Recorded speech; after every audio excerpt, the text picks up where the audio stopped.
राम मंदिर के चढ़ावा चोरी मामले को लेकर एक तरफ सरकार एसआईटी रिपोर्ट और अब एफआईआर के जरिए दूध का दूध पानी का पानी करने का दावा कर रही है। दूसरी ओर इस मामले में सियासत खूब हो रही है। विपक्ष का लगातार ये कहना है कि जांच के नाम पर बड़ी मछलियों को बचाया जा रहा है।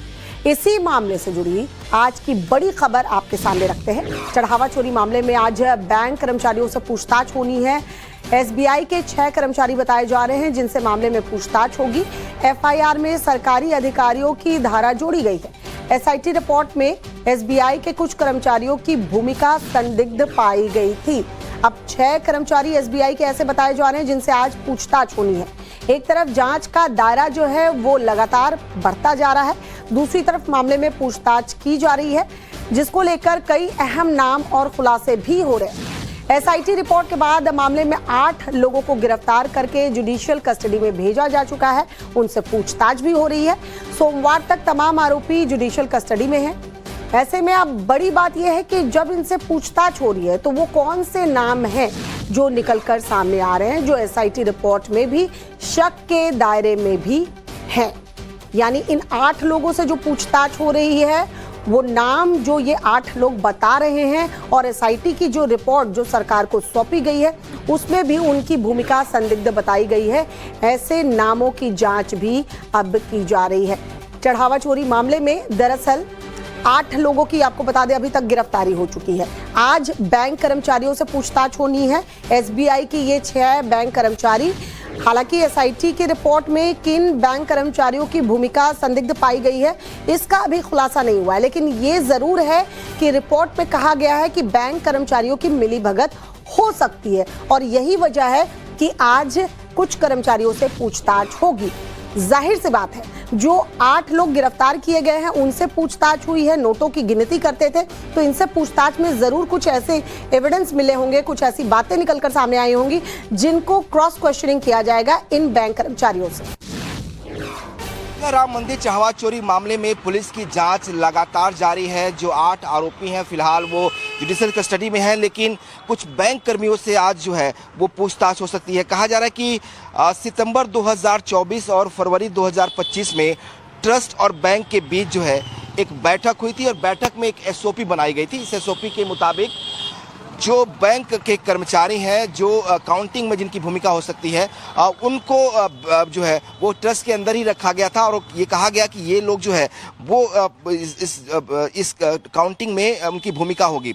जिस तरीके से जो अरेस्टिंग हुई है 8 लोगों की, उसमें एक बैंक का रिटायर्ड कर्मचारी सुभाष श्रीवास्तव भी है और कहा जा रहा है कि कुछ और बैंक के कर्मचारी जो जिनकी ड्यूटी थी काउंटिंग में, वो उनकी भूमिका भी सवालों घेरे में है। एसआईटी ने बाकायदा इस बात का जिक्र भी किया था कि जो बैंक कर्मचारी थे जिनकी जिम्मेदारी इस काउंटिंग में थी, उनके बिना ये चोरी संभव नहीं हुई होगी। संभव है कि ऐसे लोगों से पूछताछ हो और इसीलिए जब पुलिस पूरे मामले की जाँच कर रही है तो तमाम जो आरोपी हैं और इसके अलावा जो सवालों घेरे में है, जो संदिग्ध चेहरे हैं जिन पर एसआईटी ने भी सवाल उठाए हैं, उन कुछ बैंक कर्मचारियों से आज पूछताछ हो सकती है। क्योंकि ये पूरा जो मामला है चढ़ावा चोरी का, उसमें बिना बैंक कर्मियों के मिलीभगत के ये संभव नहीं था, ऐसा एसआईटी ने अपनी रिपोर्ट में भी जिक्र किया है और इसीलिए कहा जा रहा है कि कम से कम ऐसे 6 बैंक के कर्मचारी हैं जिनसे आज पुलिस जो है वो पूछताछ करेगी। कैमरा विशाल वर्मा के साथ विनोद मिश्रा, टाइम्स नाउ भारत, अयोध्या।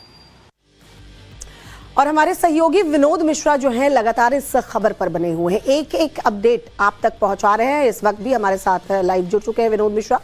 विनोद, एक के बाद एक पूछताछ जैसे हो रही है, दायरा बढ़ता जा रहा है और एसआईटी रिपोर्ट में जिन्हें भी संदिग्ध बताया गया है, जिनकी भूमिका पर सवाल खड़े हुए हैं, अब वो इस जांच के दायरे में हैं।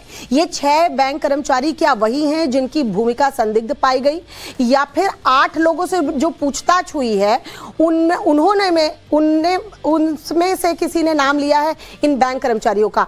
क्या जानकारी निकलकर सामने आ रही है?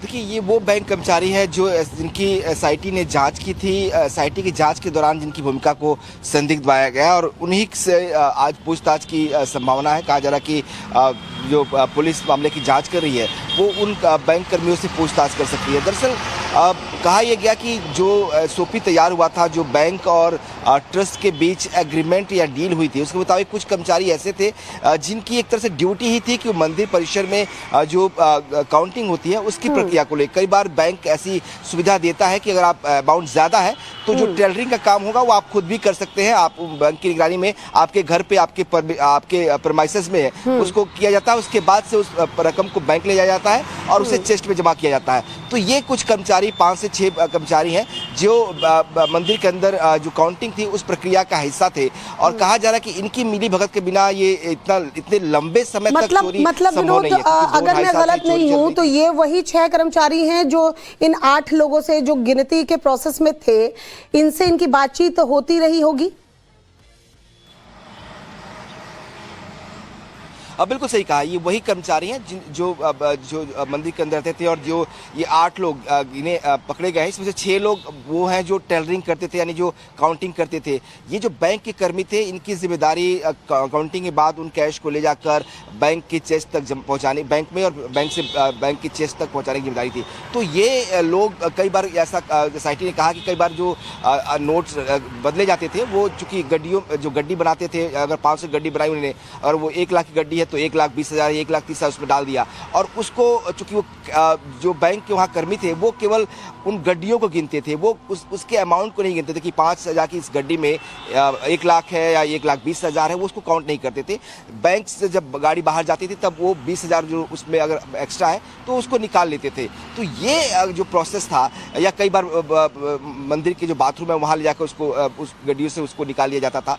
तो इसमें पॉसिबिलिटी है कि ये जो बैंक कर्मचारी थे इनकी भूमिका रही होगी।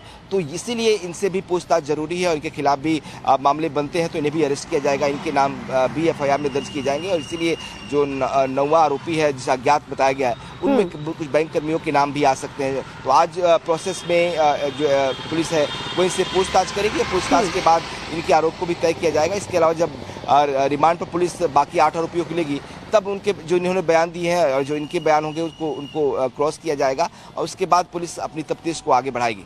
बिल्कुल विनोद, हमारे साथ बने रहिए। चढ़ावा चोरी मामले में सियासत भी लगातार हो रही है। अरविंद केजरीवाल का बयान सामने आया है, बड़े स्तर पर चंदा चोरी हुई है, जमीन घोटाला हुआ है, ये केजरीवाल ने कहा है। मंदिर निर्माण में घोटाला किया गया है, अरविंद केजरीवाल ने ये बातें कही है। एफआईआर के बाद 8 छोटे छोटे लोगों को गिरफ्तार किया गया। यानी लगातार जो विपक्ष बातें कह रहा है कि बड़ी मछलियों को बचा लिया गया है और छोटे लोगों की गिरफ्तारी दिखा दी गई है। 200 से 500 करोड़ रुपए की चोरी का दावा अरविंद केजरीवाल कर रहे हैं। 80 लाख रुपए की रिकवरी पर पीठ ठोक रहे हैं, ये भी केजरीवाल का कहना है। मतलब चोरी जो हुई है उसका अमाउंट बहुत ज्यादा है और सिर्फ 80 लाख की रिकवरी हुई है जिस पर सरकार पीठ थपथपा रही है। योगी जी को भी कुर्सी से हटाने की तैयारी है, योगी जी को भी सीएम से हटाने की तैयारी है। तो मैं योगी जी को कहना चाहता हूँ वो इस महापाप में शामिल ना हो। जो हम लोगों का संघर्ष है कि जिन लोगों ने डकैती डाली है भगवान श्री राम के घर में, उनको फांसी दी जाए। इस संघर्ष में योगी जी भी अपना साथ दें। वहीं चढ़ावा चोरी मामले पर समाजवादी पार्टी से लेकर कांग्रेस तक तमाम विपक्षी पार्टियां हमलावर हैं। प्रियंका गांधी वाड्रा ने बयान दिया है। चढ़ावा चोरी मामले पर कांग्रेस महासचिव प्रियंका गांधी का बयान सामने आया। मामले में पारदर्शी तरीके से जांच की जाए, जांच के नाम पर लीपापोती ना हो। ये भगवान राम के भक्तों की आस्था की लूट है। चोरी करने वालों को कड़ी से कड़ी सजा दी जाए। सोशल मीडिया पर दरअसल प्रियंका गांधी की तरफ से एक पोस्ट किया गया है जिसमें तमाम बातें जो है लिखी गई हैं। सत्य और धर्म को स्थापित करने वाले मर्यादा पुरुषोत्तम भगवान राम और उनके करोड़ों भक्तों की आस्था के साथ जो चोरी और लूट का कपटपूर्ण कृत्य किया गया, उसने पूरे देश को स्तब्ध कर दिया है। भगवान राम करोड़ों मन का पवित्र भाव है, उसी पवित्र भाव से लोग मंदिर में मत्था टेकते हैं, दान करते हैं। राम मंदिर में चोरी करने वालों ने धर्म और आस्था की मूल भावना को खंडित करने का महापाप किया है। ये सवाल भी महत्वपूर्ण है कि क्या छोटे कर्मचारी अकेले सीसीटीवी बंद कर हजारों करोड़ के चढ़ावे में हेरा फेरी कर सकते हैं या इसके पीछे कुछ बड़े लोगों की मिली भगत भी है।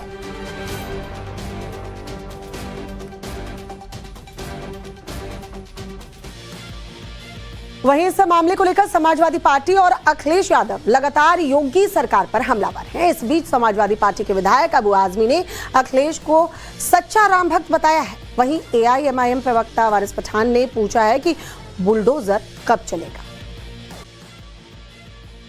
हमारे सहयोगी विनोद मिश्रा हमारे साथ जुड़े हुए हैं। विनोद, इस पूरे मामले में सरकार की किरकिरी हो रही है, हालांकि एक्शन ताबड़तोड़ लिए जा रहे हैं, एफआईआर दर्ज कर ली गई है, जांच का दायरा भी बढ़ रहा है, लेकिन विपक्ष हमलावर है। ऐसे में क्योंकि करोड़ों लोगों की आस्था का भी सवाल है, सरकार का एक्शन त्वरित गति से हो, जो लोग हैं चाहे वो बड़े नाम भी हो, अगर शामिल हैं तो जल्द से जल्द उसका भी खुलासा हो और निपटारा किया जाए, ताकि दूध का दूध पानी का पानी हो सके, लोगों को लगे कि न्याय मिला है। सरकार की जिम्मेदारी बनती है। बिल्कुल, और सरकार का ये मानना भी है कि इसीलिए जब ट्रस्ट ने कहा कि एसआईटी की से जांच कराई जाए तो तुरंत एसआईटी का गठन किया गया, और एसआईटी की जो प्राइमरी रिपोर्ट थी, यानी जो प्रारंभिक रिपोर्ट थी, उसके आधार पर ही एफआईआर भी कराई गई और गिरफ्तारियां भी हुई। तो एक्शन हो रहा है। कहा यह जा रहा है कि जो फैक्ट है हम उसको ही सामने लाएंगे, क्योंकि बहुत सारी चीज़ें अनवेरीफाइड लोग जो है वो सोशल मीडिया पे डाल रहे हैं, वो उसको रिपोर्ट किया जा रहा है और विपक्ष उसको और हवा दे रहा है, उसको और उछाल रहा है। उनका कहना है कि जितने भी दान जो दान पेटी के अलावा बाहर दिए गए, चाहे वो चंपत राय को जो चांदी के जवाहरात की बात हो रही है, चाहे वो हार की बात हो रही है, चाहे वो सिल्वर के जो सिलियाँ थी चांदी की, उनको देने की बात की जा रही है। वो कहा जा रहा है कि सब कुछ ऑन रिकॉर्ड है, वो सब कुछ ट्रस्ट के रिकॉर्ड में दर्ज है, उसमें कोई कहीं चोरी नहीं हुई है, कोई गड़बड़ी नहीं हुई है। ये लेकिन इसको अफवाह के तौर पर फैलाया जा रहा है, इसको सोशल मीडिया पर प्रमोट किया जा रहा है, इसको जो विपक्ष है वो भी लगातार प्रमोट कर रहा है। तो वो नहीं हुआ है। डोनेशन में चोरी हुई है, जो दान पात्र थे उनमें से